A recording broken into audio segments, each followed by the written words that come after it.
हाँ जी, नमस्कार। आप सबों का बहुत बहुत स्वागत है आपके अपने वैभव क्लासेस के इस YouTube परिवार पर।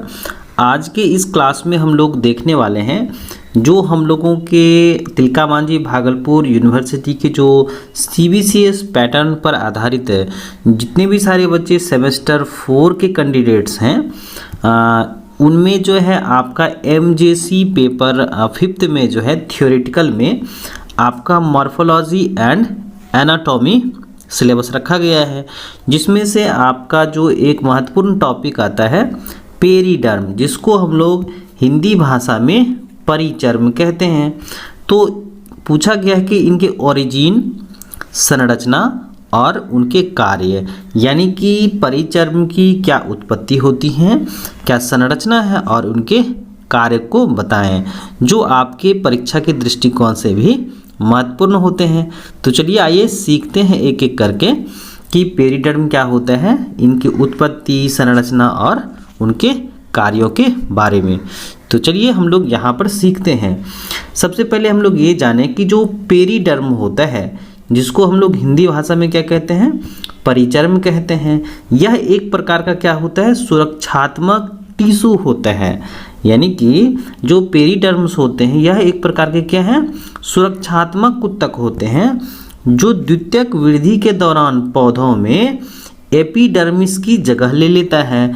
मतलब ये हुआ कि जो पौधों में एपिडर्मिस होते हैं उनकी जगह कौन लेते हैं, तो ये तीनों परत ले लेते हैं, जिसमें से आपका क्या क्या आता है, फेलोडर्म्स आते हैं, फेलोजन आते हैं और फेलम आते हैं। तो इन्हीं को हम लोग क्या कहते हैं, पेरिडर्म के नाम से जानते हैं। तथा तने जड़ को शारीरिक क्षति, जल हानि और अन्य पर्यावरणीय तनाव से बचाता है।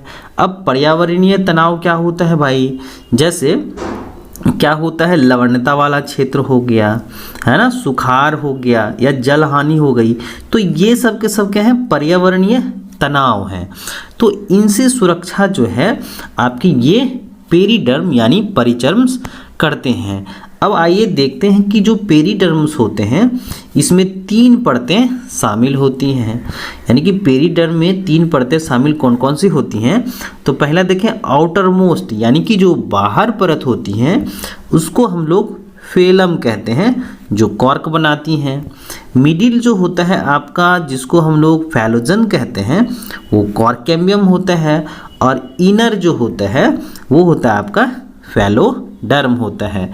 कहने का मतलब ये हुआ कि जो हमारा पेरिडर्म होता है वह आउटर फेलम से, मिडिल फेलोजन से और इनर फेलोडर्म से क्या रहते हैं, घिरे रहते हैं और ये बनते हैं। जैसे यहाँ पर अगर हम लोग देखें, जो हम लोगों का पेरिडर्म होता है यह फेलोडर्म, फेलोजन और फेलम से बना होता है। चलिए अब हम लोग जानेंगे उत्पत्ति के बारे में कि किस तरह से जो हमारे जो हैं पेरिडर्म्स की उत्पत्ति होती हैं। तो पेरिडर्म की जो उत्पत्ति होती हैं एक पार्श्व लेटरल मेरिस्टेम से होती हैं। यानी कि जो पौधों में लेटरल मेरिस्टेम्स होती हैं उनसे होती हैं, जिसे हम लोग फेलोजन या कॉर्केम्बियम्स कहते हैं। जो बाहरी छाल या कॉर्टेक्स में पेरेन्काइमेटस सेल्स, यानी कि जो मृदु तक होते हैं, उनके डिफ्रेंसिएशन से होता है, यानी उनके विभाजन से होता है। जैसे जैसे द्वितीयक वृद्धि होती है, फेलोजन बाहर की ओर क्या होता जाता है, फैलम की एक परत और कभी कभी अंदर की ओर जीवित कोशिका, पेरेन्काइमा कोशिका की परत बनाती हैं, जिसे हम लोग क्या कहते हैं, फेलोडर्म कहते हैं।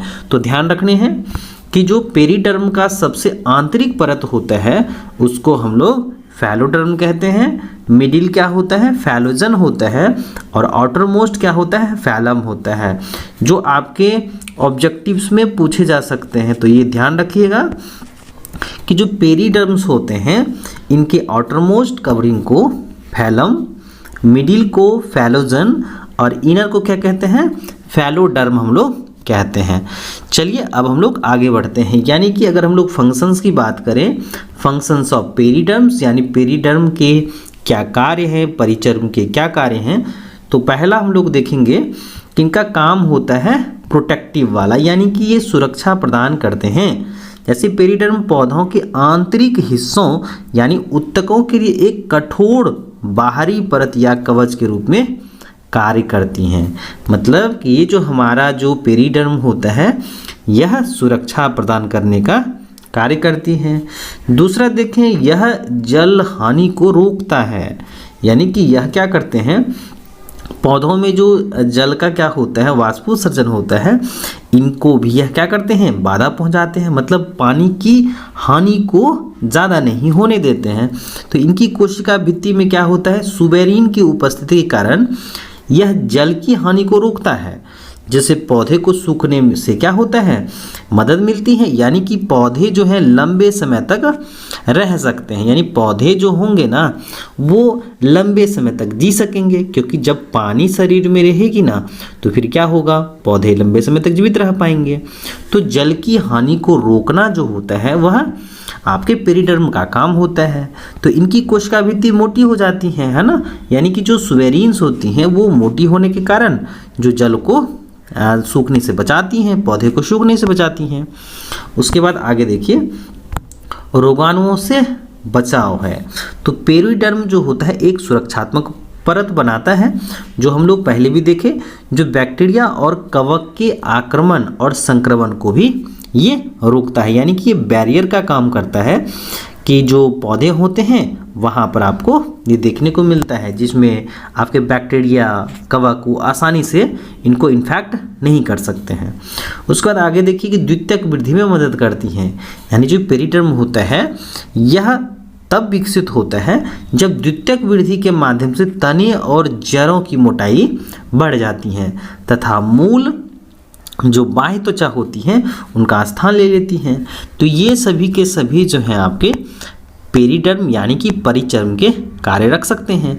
तो हम लोगों ने यहाँ पर देखा कि पेरिडर्म्स क्या होते हैं। पेरिडर्म्स का हम लोग डिफिनेशन से देखिए, यहाँ पर कितने जो लेयर्स में वो बने होते हैं और इनका ओरिजिनेशंस कहाँ से होता है, तो ये वस्तुनिष्ठ प्रश्न में पूछे जा सकते हैं।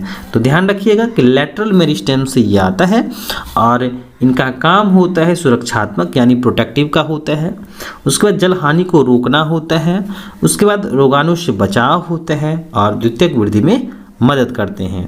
तो यहाँ तक हम लोगों ने देखा। फिर नेक्स्ट क्लास में हम लोग देखेंगे जो आपके सेमेस्टर जो हैं फोर्थ से अलग अलग जो आपके महत्वपूर्ण प्रश्न पत्र होंगे आपके पेपर के दृष्टिकोण से, उसके बारे में हम लोग जानेंगे।